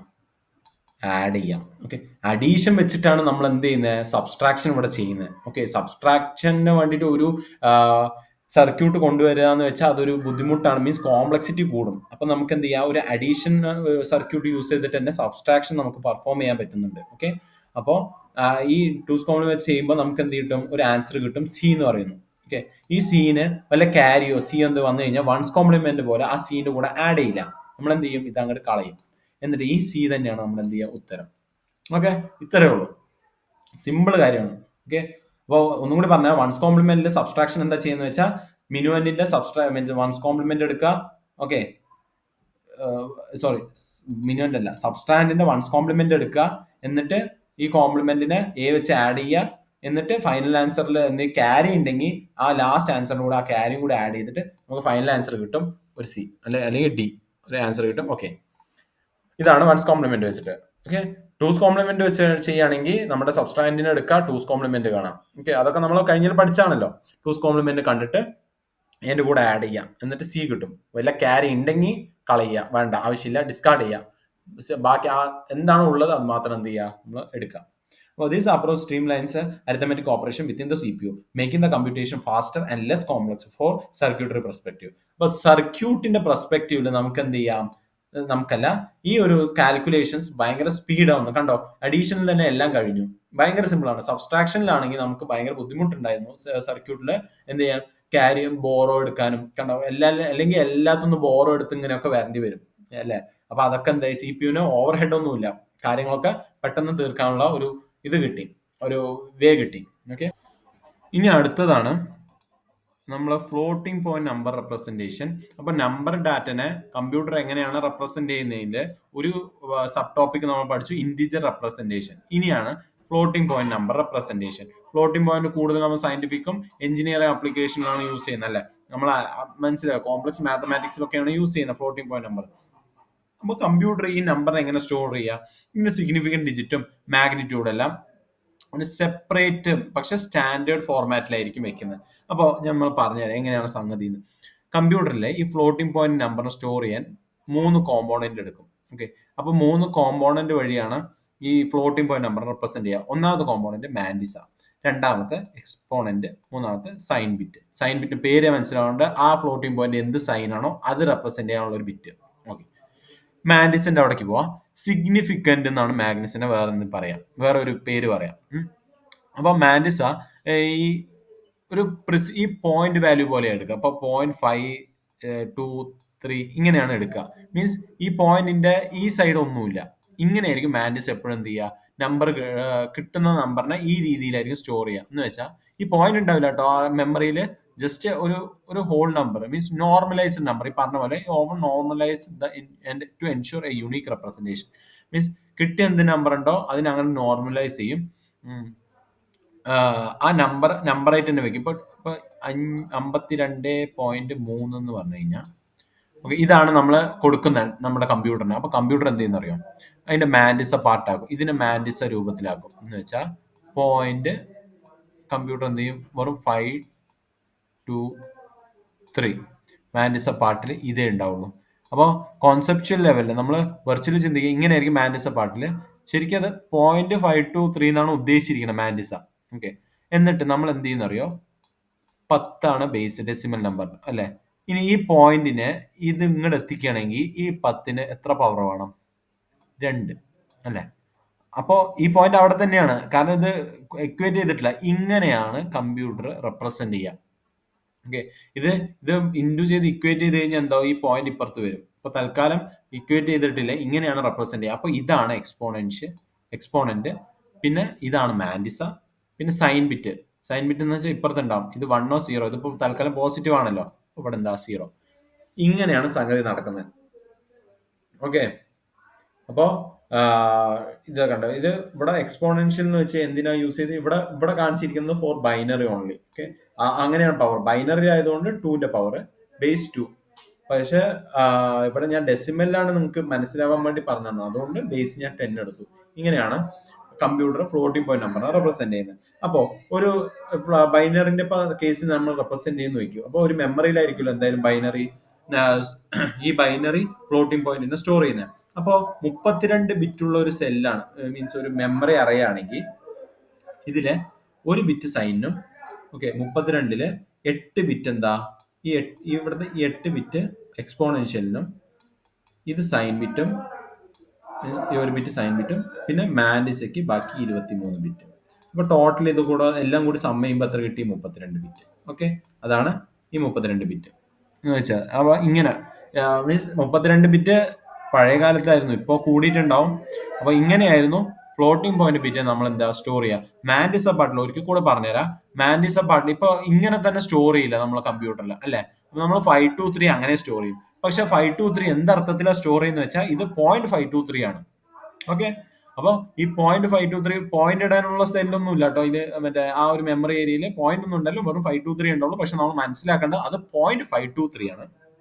എന്നിട്ട് എക്സ്പോണൻഷ്യലിന്റെ പാർട്ടിലാണ് ഈ പോയിന്റ് എവിടെയാണെന്ന് നമ്മൾ മനസ്സിലാക്കുന്നത്. അപ്പൊ എക്സ്പോണൻഷ്യൽ ഇവിടെ നെഗറ്റീവ് ആവാം, പോസിറ്റീവ് ആവാം. അതിനൊരു സൈൻ ബിറ്റ് ഉണ്ട് എക്സ്പോണന്റിനും ഒരു ചെറിയ സൈൻ ബിറ്റ് ഉണ്ട് ഇവിടെ. അപ്പൊ മനസ്സിലാവും, മീൻസ് പോയിന്റ് ഇനി കുറച്ചും കൂടെ അപ്പുറത്താണോ, മീൻസ് ചിലപ്പോൾ കിട്ടുന്ന നമ്പർ ഒക്കെ ഇതെങ്ങനെ 0.0000523. അപ്പോൾ എക്സ്പോണൻഷ്യൽ എന്താവും? നെഗറ്റീവ് ആവും, അല്ലെ. അപ്പൊ നമുക്ക് ആ നെഗറ്റീവ് ഇൻഡിക്കേറ്റ് ചെയ്യാൻ വേണ്ടിയിട്ടാണ് ഇവിടെ ഒരു സൈൻ ബിറ്റ് ഉണ്ട് നെഗറ്റീവിന്റെ. അപ്പോൾ 1 ആണെങ്കിൽ നെഗറ്റീവ് എക്സ്പോണൻഷ്യൽ, 0 ആണെങ്കിൽ പോസിറ്റീവ് എക്സ്പോണന്റ്. സോ അപ്പോൾ 523 ആവും. എന്നിട്ട് ഈ എക്സ്പോണന്റ് എന്താണ് തീരുമാനിക്കും ഈ പോയിന്റ് എവിടെയാണെന്ന് വരുന്നത്. അപ്പൊ എക്സ്പോണന്റിന്റെ വാല്യൂ ആണ് ഇവിടെ എന്ത് ചെയ്യുക, ഇൻഡിക്കേറ്റ് ചെയ്യുക. സോ ഇത്രേ ഉള്ളൂ. ഇതാണ് structured approach that allow wide range of values to be stored within the manageable number of bits, balancing precision and range. Okay, പ്രിസിഷനും റേഞ്ചും ബാലൻസ് ചെയ്യാൻ വേണ്ടിയിട്ടാണ് നമ്മൾ ഇങ്ങനത്തെ ഒരു ഫോർമാറ്റിലോട്ട് എന്ത് ചെയ്യുന്നത്, ഫ്ലോട്ടിംഗ് പോയിന്റ് നമ്പറിനെ റെപ്രസെന്റ് ചെയ്യുന്നത്. അടുത്തതാണ് ക്യാരക്ടർ റെപ്രസെന്റേഷൻ.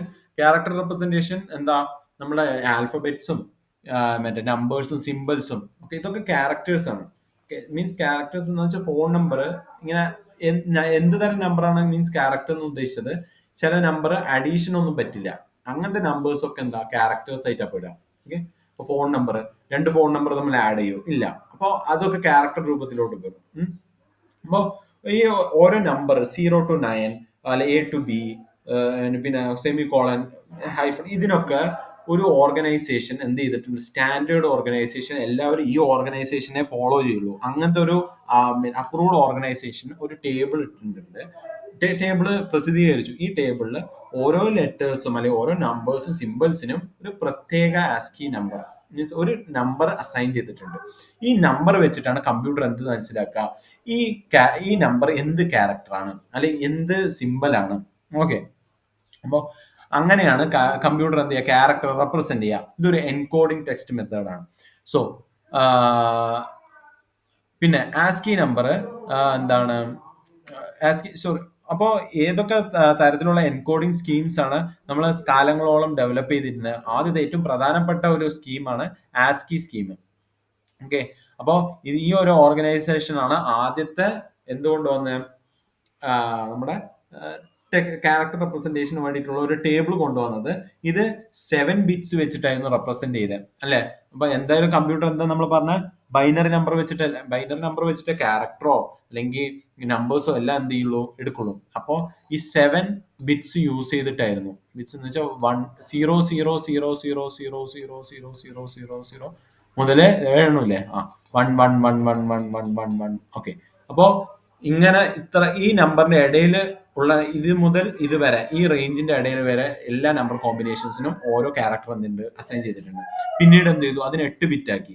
7 ബിറ്റ് പോയിട്ട് എന്ത് ചെയ്യും, 8 ബിറ്റ് ആക്കി. കാരണം കുറച്ചും കൂടി നമ്പേഴ്സും ക്യാരക്ടേഴ്സും വന്നുകൊണ്ട്. ഓക്കെ, കാരണം എന്തൊക്കെ including graphics and foreign language characters അതൊക്കെ ഇൻക്ലൂഡ് ചെയ്യാൻ വേണ്ടി നമ്മൾ എന്ത് ചെയ്തു, 8 ബിറ്റിലോട്ട് എക്സ്റ്റെൻഡ് ചെയ്തു. അതാണ് എക്സ്റ്റെൻഡഡ് ആസ്കി. പിന്നെ EBCDIC ഇതാണ് അടുത്ത ഒരു ഓർഗനൈസേഷൻ കൊണ്ടുവന്ന ഒരു ചാർട്ട്. അപ്പോൾ ഇതിൽ 8 ബിറ്റ് ക്യാരക്ടറാണ് എൻകോഡ് ചെയ്തിട്ടുണ്ടായിരുന്നത്. പക്ഷെ ഇത് ആസ്കിൽ നിന്ന് വ്യത്യസ്തമായിരുന്നു. അപ്പോൾ ഇത് തൽക്കാലം ഇപ്പോഴത്തെ മോഡേൺ കമ്പ്യൂട്ടിംഗ് ഒന്നും യൂസ് ചെയ്യുന്നില്ല. അപ്പോൾ EBCDICന്റെ ഫുൾ ഫോം ആണ് extended binary code decimal interchange code എന്ന് വെച്ചാൽ മീൻസ് ഇത് IBM കാരാണ് കൊണ്ടുവന്നത് പഴയ മെയിൻ ഫ്രെയിം സിസ്റ്റത്തിന് വേണ്ടിയിട്ട്. ഓരോ ക്യാരക്ടേഴ്സിനും നമ്പേഴ്സിനും ഒക്കെ റെപ്രസെന്റ് ചെയ്യാനുള്ള നമ്പർ ഏതൊക്കെയാണ്. ഓക്കെ, അപ്പൊ ആ നമ്പർ വെച്ചിട്ടാണ് റെപ്രസെന്റ് ചെയ്യുന്നത്. പക്ഷെ രണ്ടുപേരുടെയും ചാർട്ട് ഒരേതല്ല, വേറെ വേറെ ചാർട്ടാണ്. ഈ ഇപ്പോ ആസ്കി A പറയുന്നത് 96 ആണെങ്കിൽ ഈ EBCDIC A പറയുന്നത് ചിലപ്പോൾ 111 ഇങ്ങനെയൊക്കെ ആയിരിക്കും റെപ്രസെന്റ് ചെയ്തിട്ടുണ്ടാവുക. പിന്നെ അടുത്തത് ISCII Indian script code for information interchange. Okay, ഇതൊരു സ്റ്റാൻഡേർഡ് ആണ്. ഈ ഒരു ഇന്ത്യൻകാര് ഡെവലപ്പ് ചെയ്ത ഒരു എൻകോഡിംഗ് ക്യാരക്ടേഴ്സിന്റെ ഒരു സ്ക്രിപ്റ്റ് ആണ് ഈ ISCII. ISCII ഇന്ത്യക്കാരാണ് കൊണ്ടുവന്നത്. അതിന്റെ ഫുൾ ഫോം ആണ് Indian script code for information interchange. ഇത് ഇന്ത്യക്കാർ കൊണ്ടുവന്ന ഒരു സ്റ്റാൻഡേർഡ് ആണ്. ഓരോ ടെക്സ്റ്റും അത് നമ്മുടെ ഇന്ത്യക്കാർക്കും എന്ത് ചെയ്യാം, ഇന്ത്യക്കാരുടെ സിമ്പിൾസ് ഉണ്ടാവും. നമുക്കുള്ള ഭാഷകൾ ഉണ്ടാവില്ല, ക്യാരക്ടേഴ്സ്, ഇപ്പൊ ഈ അതിനുള്ള എന്തുണ്ട് നമ്പേഴ്സ് കൊണ്ടുവന്നിട്ടുണ്ടായിരുന്നു. അപ്പൊ ഇങ്ങനത്തെ ഒരു സ്കീം ഉണ്ടാക്കിയിട്ടുണ്ടായിരുന്നു. പക്ഷെ ഇപ്പൊ ഒന്നും അത്ര യൂസ് ചെയ്യുന്നില്ല. ഓക്കെ, അപ്പോൾ ഈ ഒരു സ്കീം യൂസ് ചെയ്യുന്ന സിസ്റ്റംസ് ഒന്നുമില്ല. ഇപ്പൊ യൂസ് ചെയ്യുന്നത് കൂടുതൽ യൂണിക്കോഡാണ്. യൂണിക്കോഡ് 16 ബിറ്റ് മുതൽ കൂടുതൽ 32 ബിറ്റ് വരെ ഉണ്ട്. UTF 816 അങ്ങനെ യൂണിക്കോഡ് എന്ന് വെച്ചാൽ എല്ലാ ഭാഷയും എല്ലാ സ്റ്റാൻഡേർഡും മീൻസ് എല്ലാ ഭാഷന്റെ ക്യാരക്ടേഴ്സും ഉണ്ട്. ഓക്കെ, വെറും 256 വരെ ആസ്കിയിൽ പറഞ്ഞ പോലെ 256 ക്യാരക്ടേഴ്സ് വരെ എല്ലാം ഉൾപ്പെടുത്തിയിരിക്കണം. ഇവിടെ 1,44,000 ക്യാരക്ടേഴ്സ് തൽക്കാലം ഉണ്ട്, വേൾഡ് വൈഡുള്ള എല്ലാ ക്യാരക്ടേഴ്സും ചേർത്തിട്ട്. ഓക്കെ, അപ്പോൾ ഗ്ലോബൽ കമ്മ്യൂണിക്കേഷനും മൾട്ടിമീഡിയക്കും ഇപ്പൊ നമുക്ക് എന്താണ് ഇവിടെ ലാംഗ്വേജ് ട്രാൻസ്ലേഷൻ ഒക്കെ UTF ആണ് യൂസ് ചെയ്യുന്നത് അല്ലെ. അപ്പൊ നമ്മൾ മലയാളത്തിൽ പറഞ്ഞാൽ അത് ഇംഗ്ലീഷിൽ കൺവേർട്ട് ചെയ്യാം, ഇംഗ്ലീഷിൽ പറഞ്ഞാൽ ചൈനയിൽ കൺവേർട്ട് ചെയ്യാം. ഓക്കെ, അപ്പോൾ ആ ഒരു സ്കീമിൽ ചൈനയുടെ ഓരോ അക്ഷരം ഏതൊക്കെ നമ്പറിലാണ് അസൈൻ ചെയ്തിട്ടുള്ളത് ഒക്കെ യൂണിക്കോഡ് പറഞ്ഞു വെച്ചിട്ടുണ്ട്. അപ്പൊ അത് എന്ത് ചെയ്തിട്ട് അത് അനുസരിച്ചിട്ടാണ് കമ്പ്യൂട്ടർ എന്ത് ചെയ്യുന്നത്, ട്രാൻസ്ലേറ്റും ചെയ്യുന്നത് അല്ലെങ്കിൽ കമ്പ്യൂട്ടർ പ്രോസസ് ചെയ്യുന്ന ഓരോ ക്യാരക്ടറും.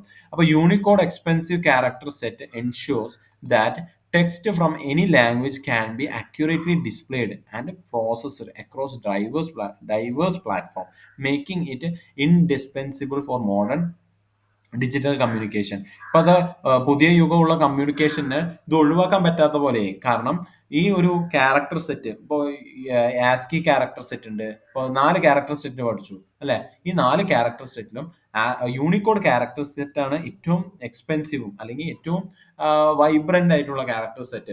കൂടുതൽ എല്ലാ വിവിധ തരം ടൈപ്പ് ഓഫ് പ്ലാറ്റ്ഫോംസിന് നമുക്ക് എന്ത് ചെയ്യാം, യൂണിക്കോഡ് യൂസ് ചെയ്യാം. അപ്പൊ അതായിരുന്നു ക്യാരക്ടർ ടെക്സ്റ്റ് അല്ലെങ്കിൽ ക്യാരക്ടർ റെപ്രസെന്റേഷൻ. കമ്പ്യൂട്ടർ എങ്ങനെയാണ് ക്യാരക്ടർ റെപ്രസെന്റ് ചെയ്യുക, കമ്പ്യൂട്ടർ ക്യാരക്ടർ റെപ്രസെന്റ് ചെയ്യുന്നത് ക്യാരക്ടർ സെറ്റ് യൂസ് ചെയ്തിട്ടാണ്. ഇനി അടുത്തത് എന്താണ്, മൾട്ടിമീഡിയ. നമുക്ക് അടുത്ത മൾട്ടിമീഡിയ റെപ്രസെന്റേഷൻ. ഇത് ഒരുപാട് പഠിക്കാനൊന്നുമില്ല, നമുക്ക് ബ്രീഫ് ആയിട്ട് അറിഞ്ഞു വെച്ചാൽ മതി. അപ്പോൾ ഓഡിയോ ഉണ്ട് മൾട്ടിമീഡിയയില്, വീഡിയോ, ഇമേജ്, ഇതൊക്കെ എന്താണ് മൾട്ടിമീഡിയ റെപ്രസെന്റേഷൻ ആണ്. അപ്പൊ ഡിജിറ്റൽ മൾട്ടിമീഡിയ ഫയൽസ് എല്ലാം ഒരു സ്റ്റോർ ചെയ്തിരിക്കുന്നത് നമ്മുടെ അനലോഗ് സിഗ്നൽസോ അല്ലെങ്കിൽ വിഷ്വൽ ഇൻഫർമേഷൻസിനെ എല്ലാം ബൈനറി രൂപത്തിൽ കൺവേർട്ട് ചെയ്തിട്ടാണ്. ഓക്കെ, അപ്പൊ ഇത് കൺവേർഷൻ മാത്രം ചെയ്താൽ പോരാ, ഇതിന് എന്ത് ചെയ്യണം, കംപ്രസും കൂടി ചെയ്യണം അല്ലെ. അപ്പൊ കുറെ കംപ്രഷൻ ടെക്നിക്സ് ഒക്കെ ഉണ്ട്. എന്താ വെച്ചാൽ ഇപ്പോൾ ഒരു നമ്മുടെ ടെക്സ്റ്റ് ബുക്കിൽ ഒരു എക്സാമ്പിൾ ഉണ്ടായിരുന്നു. ഇപ്പോൾ ഒരു പിക്ചറാണ്, വെറും ബ്ലാക്ക് കളർ പിക്ചർ അല്ലെ. ആ ബ്ലാക്ക് കളറിന്റെ പിക്സൽ റേറ്റ് എന്ന് പറയുന്നത്, റെസൊല്യൂഷൻ എന്ന് പറയുന്നത് 400 × 400 ആണ്. അപ്പോൾ ടോട്ടൽ അതിൽ എത്ര ഉണ്ടാവും? 1,66,600 ഉണ്ടാവും അല്ലേ? അപ്പോൾ സോറി 1,66,000 പിക്സൽസ് ഉണ്ടാവും. ഓക്കെ, അപ്പൊ 400ന്റെ സ്ക്വയർ എടുത്തു കഴിഞ്ഞാൽ, അപ്പോൾ നമ്മുടെ ഇത് കംപ്രസ് ചെയ്തില്ലെങ്കിൽ നമ്മുടെ ഇമേജ് ഫയൽ എന്താ പറയാ, ഇന്ന സെല്ല് ഒന്നാമത്തെ സെല്ലില് ബ്ലാക്ക്, രണ്ടാമത്തെ സെല്ലിൽ ബ്ലാക്ക്, മൂന്നാമത്തെ സെല്ലിൽ ബ്ലാക്ക്, എല്ലാം. അപ്പോൾ ഇങ്ങനെ ഈ ഒരു ഇൻഫർമേഷൻ കൊടുക്കുന്നില്ല, ഒന്നാമത്തെ സെല്ലിൽ ബ്ലാക്ക്, ഇത് കൊടുക്കുന്നത് ഹെഡർ പാർട്ടാണ്. അപ്പോൾ ഹെഡർ പാർട്ട് ഇങ്ങനെ കൊടുക്കുമ്പോൾ എന്താ സൈസ് എല്ലാ ഹെഡറിന് വലുതാവും, എല്ലാത്തിലും ബ്ലാക്ക് ബ്ലാക്ക് ബ്ലാക്ക് ഇങ്ങനെ പറയുന്നത്. അപ്പോൾ ഇതിന് പകരം ജസ്റ്റ് നമ്മൾ ഇൻഡിക്കേറ്റ് ചെയ്യുക. അപ്പോൾ റിപ്പീറ്റഡ് ആയിട്ട് വരുന്ന ഭാഗമൊക്കെ എന്ത് ചെയ്യുക, ഒറ്റ സാധനം മാത്രമായിട്ട് ഇടുക. എന്നിട്ട് അത് ഹെഡറിനോട്ട് പറയാ, ഇന്നത് മുതൽ ഇന്ന റേഞ്ച് വരെ ബ്ലാക്ക് ആണ്. ഓക്കെ, ഇന്നത് മുതൽ ഇന്ന റേഞ്ച് വരെ ബ്ലാക്ക് ആണ്. അപ്പൊ എന്തായി, ഹെഡർ കൈകാര്യം ചെയ്തോളും. അപ്പൊ നമ്മുടെ ഇത് സൈസ് എന്തായി, നമ്മുടെ ഡാറ്റയുടെ സൈസ് ചെറുതായി. ഇങ്ങനെയാണ് കംപ്രഷൻ ടെക്നിക്ക് വർക്ക് ചെയ്യുന്നത്. അപ്പോൾ ഇമേജസ് എങ്ങനെയാണ്, ഇമേജസിന്റെ ഫോർമാറ്റ് JPG, പിന്നെന്താ PNG, പിന്നെ ഇതിന്റെ ഫുൾ ഫോം ഒക്കെ പഠിച്ചു വെക്കുക. ഇതൊക്കെയാണ് എന്ത്, ഇമേജിന്റെ ഫോർമാറ്റ്സ്. പിന്നെ സ്ട്രക്ചർ എന്ന് പറയുന്നത് ഈ ഒരു ഇമേജിന്റെ ഡാറ്റയിൽ നമ്മുടെ കമ്പ്യൂട്ടർ സ്റ്റോർ ചെയ്യുന്നത് ഹെഡും ഡാറ്റയും ആയിട്ടാണ്. ഹെഡർ എന്ന് പറയുന്നത് ഈ ഇമേജിനെ പറ്റിയിട്ടുള്ള മെറ്റാ ഡാറ്റ എന്ന് വെച്ച് കഴിഞ്ഞാൽ ഈ ഇവിടെ ഈ ഡാറ്റയിൽ എന്തൊക്കെയുണ്ട്, ഇതിന്റെ ബിഹേവിയർ എന്താണെന്നാണ് ഈ ഒരു ഹെഡ് പാർട്ടിൽ എഴുതുക അല്ലെ. പിന്നെ കളർ എന്താണ്, കാര്യങ്ങളൊക്കെ. പക്ഷെ ഈ ഭാഗത്ത് ഇമേജിന്റെ ഡയറക്റ്റ് ഡാറ്റ ആയിരിക്കും, pixel, intensity, okay, colour value, കാര്യങ്ങളൊക്കെ. അപ്പോൾ ഓരോ പിക്സലും ഒരു ബൈനറി വാല്യൂ ആയിട്ട് എന്ത് ചെയ്യും, റെപ്രസെന്റ് ചെയ്യും. ഓക്കെ, അതിന്റെ കളർ എന്താണ്, ഓക്കെ, RGB അല്ലെങ്കിൽ CMYK, ഇതൊക്കെ ഓരോ മോഡലാണ്. റെഡ്, ഗ്രീൻ, ബ്ലൂ അല്ലെ, CMYK ഇത് വേറൊരു മോഡലാണ്. ഈ മോഡൽ വെച്ചിട്ട് അതിന് എന്ത് ചെയ്യുക, കളറൊക്കെ എന്ത് ചെയ്യുക, ബൈനറിയിൽ പറഞ്ഞു കൊടുക്കാം. ഓക്കെ, അതാണ് ഇമേജിന്റെ കാര്യം. ഓഡിയോന്റെ കാര്യം ഇതാ, MP3, WAV, MIDI, ഇതിനൊക്കെ എന്ത് ചെയ്യാം, ഇതിന്റെ MP3 എന്ന് പറയുന്നത് ഓഡിയോന്റെ കംപ്രസ്ഡ് വേർഷൻ ആണ്. മീൻസ് കുറച്ചും കൂടി നല്ല വേർഷൻ ആണ്. കാരണം എന്താ നമുക്ക് ഒരുപാട് സൈസ് വലുതാവുന്നില്ല. ഓക്കെ, മീൻസ് നമ്മുടെ കമ്പ്യൂട്ടറിന്റെ മെമ്മറി യൂട്ടിലൈസേഷൻ അവിടെ കൂടുന്നുണ്ട്. കാരണം ഒരുപാട് സ്ഥലമൊന്നും മെമ്മറിയിൽ വേണ്ട. പിന്നെ വാവ് എന്ന് പറയുന്നത് അൺകംപ്രസ്ഡ് ആണ്. ഇത് അങ്ങനെ ഡയറക്റ്റ് റോ ഡാറ്റ ഇടുകയാണ്. മീൻസ് എന്താണ് സംസാരിച്ചാൽ അങ്ങനെ ഇടുക, അതിനൊരു ഒപ്റ്റിമൈസേഷൻ ഒന്നുമില്ല. ഓക്കെ, ചുരുക്കലൊന്നുമില്ല. അപ്പൊ ഇനി അടുത്തത് ഇതിന്റെ പ്രോസസ്സ്, അല്ലെങ്കിൽ എങ്ങനെയാണ് ഓഡിയോ ഡാറ്റ മറ്റേ നമ്മുടെ കമ്പ്യൂട്ടറിന്റെ അകത്ത് കയറുന്നത്. ഓഡിയോ ഡാറ്റ എന്ന് വെച്ചാൽ പുറത്ത് നടക്കുന്ന കാര്യം, സൗണ്ട് എല്ലാം വേവ്സ് ആണ് നമ്മൾ അല്ലെ. ഈ വേവ്സിന് എന്ത് ചെയ്യും, സാമ്പിൾ ചെയ്യും. സാമ്പിളിംഗ് എന്ന് വെച്ച് കഴിഞ്ഞാൽ ഇത് എക്സ്ട്രാക്ഷൻ പ്രോസസ് ആണ്. ഈ സാമ്പിൾ ഓരോ ടൈം ഇന്റർവെല്ല്, മീൻസ് ഇപ്പോൾ 5 സെക്കൻഡ് വെച്ചിട്ട് നമ്മൾ എന്ത് ചെയ്യും, സാമ്പിൾ എടുത്തുകൊണ്ടിരിക്കുക. സൗണ്ടിന്റെ ഒരു സംഭവം ഉണ്ട്, ഒരു ഡിജിറ്റൽ ഇലക്ട്രോണിക്സിൽ പഠിക്കാനുള്ളതാണ്. ഓരോ 5 സെക്കൻഡിനും ആ ഫ്രീക്വൻസി നമ്മൾ എന്ത് ചെയ്യും, ക്യാപ്ചർ ചെയ്യും. എന്നിട്ട് ഇതിനെ ക്വാണ്ടൈസ് ചെയ്തിട്ട് ഡിജിറ്റലൈസ് ചെയ്യും. എന്ന് വെച്ചാൽ ഇത് നമ്മൾ വേറൊരു സാധനത്തിലോട്ട് ഇടും. മീൻസ് ഇത് എന്നിട്ട് ഈ സാമ്പിളിനെ നമ്മൾ എന്ത് ചെയ്യും, വേറൊരു ഇലക്ട്രോണിക് ഡിവൈസിന്റെ അടുത്ത് ഇടും. ആ ഒരു പ്രോസസ്സാണ് ഡിജിറ്റൈസേഷൻ. ഇങ്ങനെയാണ് കമ്പ്യൂട്ടറിന്റെ ഈ കോമ്പോണന്റ് എല്ലാം നമ്മുടെ കമ്പ്യൂട്ടറിന്റെ അകത്ത് ഫിറ്റ് ആണ്. അതുകൊണ്ടാണ് എനിക്കിപ്പോ എന്റെ ഒരു വേവ്സ് സൗണ്ട് നിങ്ങളോട് ഡിജിറ്റൽ ആക്കിയിട്ട് നിങ്ങളുടെ അവിടെ എത്തുന്നത് അല്ലെ. ഇനി അടുത്ത കംപ്രഷൻ എന്ന് വെച്ച് കഴിഞ്ഞാൽ MP3 പറയുന്ന ഫയൽ ഫോർമാറ്റ് ആണ് കംപ്രസ് ചെയ്യുന്നത്. ഓക്കെ, നമ്മുടെ എൻകോഡ് ചെയ്യുക, കാര്യങ്ങളൊക്കെ, ഫയലിന്റെ സൈസ് റെഡ്യൂസ് ചെയ്യുന്നത്. പിന്നെ WAV പറയുന്ന ഈ ഒരു എന്താണ് ഫയൽ ഫോർമാറ്റ്, എന്താണ് ഡയറക്റ്റ് എല്ലാ ഡാറ്റയും അങ്ങനെ എടുക്കും, ഒരു കംപ്രഷനും ഇല്ല. ഓക്കെ, അങ്ങനെയാണ് ഓഡിയോന്റെ കാര്യത്തിൽ. വീഡിയോയിലെ ഫയൽ ഫോർമാറ്റ്സ് ഇങ്ങനെ MP4 ഉണ്ട്, AVI ഉണ്ട്, മൂവ് ഉണ്ട്, WMV ഉണ്ട്. ഇതിന്റെ കോമ്പോസിഷൻ, ഇത് എങ്ങനെയാണ് വീഡിയോ ആവുന്നത്. അപ്പോൾ വീഡിയോ എന്ന് പറയുന്നത് ചിത്രങ്ങളുടെ സീക്വൻസ് ആണ്. ഓരോ ചിത്രം ബൈ ചിത്രം നല്ല ഫ്രാക്ഷൻ ഓഫ് സെക്കൻഡിൽ നീങ്ങുമ്പോഴാണ് എന്ത് ചെയ്യുക, അതൊരു വീഡിയോ ആയി മാറുന്നത്. ഓക്കെ, അപ്പോൾ ഇവരുടെ ഈ ഒരു സീക്വൻസും പിന്നെ നമ്മൾ ആ സമയത്ത് സംസാരിക്കുന്ന ഓഡിയോയും കൂടി സിങ്ക് ചെയ്തിട്ടാണ് ഓക്കെ ഈ കോമ്പോസിഷൻ നടക്കുന്നത്. വീഡിയോ ഓഡിയോ കൂടി മിക്സ് ചെയ്തിട്ടാണ് വീഡിയോ ആവുന്നത്. അപ്പോൾ എൻകോഡിങ്, അപ്പോൾ ബോത്ത് വിഷ്വൽ എൻകോഡിംഗ് എന്ന് വെച്ചാൽ ഈ വിഷ്വൽ ഡാറ്റയും ഓഡിയോ ഡാറ്റയും കംപ്രസ് ചെയ്യണം. മീൻസ് കംപ്രസ് ചെയ്യാന്ന് വെച്ചാൽ എന്താ, ചുരുക്കുക, സൈസ് ചുരുക്കുക. പിന്നെ ഈ രണ്ട് സെപ്പറേറ്റ് ഡാറ്റയാണ്. വിഷ്വൽ എന്ന് വെച്ചാൽ നമ്മുടെ വീഡിയോ ശരിക്കും പറയാൻ ഓഡിയോ ഒന്നും ഉണ്ടാവില്ല, ചുമ്മാ ചിത്രം ഇങ്ങനെ അങ്ങോട്ടും ഇങ്ങോട്ടും നീങ്ങുന്ന പഴയ സിനിമകളെ പോലെ ശബ്ദമില്ലാത്ത കാര്യമാണ് വീഡിയോ അല്ലെ. അപ്പോൾ ഈ ഓഡിയോ കൂടി ചേർത്തിയപ്പോൾ അത് എങ്ങനെ ചേർക്കുന്നത് വെച്ചാൽ ഒരു മൾട്ടിപ്ലക്സർ ഉണ്ട്. അതിൽ എന്ത് ചെയ്യും, അതിനകത്ത് ഈ രണ്ട് സാധനം കൂടി ഇടുമ്പോൾ അത് ഒറ്റ ഒരു ലൈനിലോട്ട് വരും. അങ്ങനെയാണ് ഒരു സിംഗിൾ ഫയൽ ആവുന്നത്. Choice between compressed and uncompressed format balances file size against quality with compression being essential for efficient storage. മനസ്സിലായല്ലോ? എന്ന് വെച്ചാൽ എന്താ, ഈ നമ്മൾ കംപ്രസ് അൺകംപ്രസ് ചെയ്യുന്നതിന്റെ ഒരു ചോയ്സ് എന്ന് വെച്ച് കഴിഞ്ഞാൽ, നമ്മൾ കംപ്രസ് ചെയ്യുകയാണെങ്കിൽ നമ്മുടെ സൈസ്, നമ്മുടെ ഒരു ക്വാളിറ്റിന്റെ സൈസ് അല്ലെങ്കിൽ ആ ഒരു വീഡിയോ അല്ലെങ്കിൽ ഓഡിയോന്റെ സൈസ് എന്തായി ക്വാളിറ്റിക്ക് അനുസരിതമായിട്ട് എന്താവും സൈസ് ഫയല് ബാലൻസ് ചെയ്യും. എന്നിട്ട് നമുക്ക് എന്ത് ചെയ്യാം, ഇത് എഫിഷ്യന്റ് ആയിട്ട് സ്റ്റോർ ചെയ്യാനും മൾട്ടിമീഡിയ സ്ട്രീമിങ്ങിന് വേണ്ടിയിട്ട് യൂസ് ചെയ്യാനും പറ്റും. ഓക്കെ, അപ്പോൾ അത്രയേ ഉള്ളൂ നമ്മുടെ വീഡിയോ. അപ്പോൾ ഈ വീഡിയോ തീർച്ചയായും ഇഷ്ടപ്പെട്ട ലൈക്ക് ചെയ്യുക, ഷെയർ ചെയ്യുക, സബ്സ്ക്രൈബ് ചെയ്യുക. ഞാൻ അടുത്ത പാർട്ടുമായിട്ട് വരാം.